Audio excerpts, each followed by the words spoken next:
To open the editor, click on the settings cog of any cell. You're now editing that particular cell and you'll find its blue key is lit up. Click the cog icon again and the editor disappears with no cells left to edit. If you want to select a group of specific cells for editing together, then you can do so via the Group Selection button, which is the tick icon. The editor now applies its changes to all the cells in your selection. Empty your selection by clicking the settings icon of any cell in the selection. The targeting system is convenient for selecting cells in patterns. For example, let's select the first row of regular cells. For the columns option, select all. For the cells option, choose first. And for cell type, choose regular. The first row is now selected and ready for editing. In a similar manner, we can select all the even or odd rows of a table for editing. We can even select by custom patterns. For example, just the second and third rows.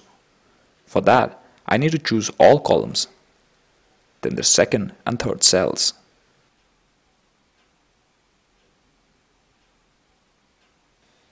Or suppose we wanted all regular cells in the first and second columns. For that, we specify the columns, then select all the cells.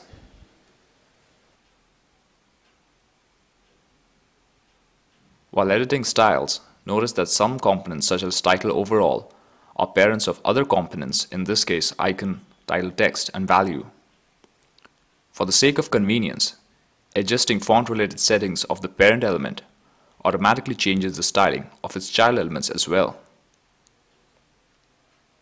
That is, unless the child component is directly given a value of its own.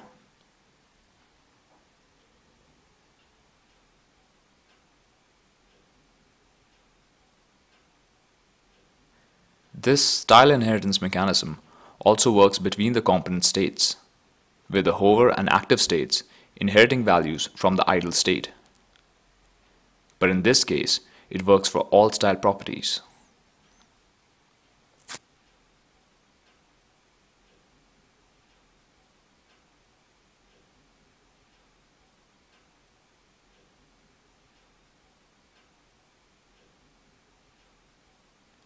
Last but not the least, whenever you see the editor's disk icon pulsating, you'll know there are unsaved changes. Click the icon to save your table's current state. Please remember to save your work often. And that concludes this tutorial. Thank you for your time.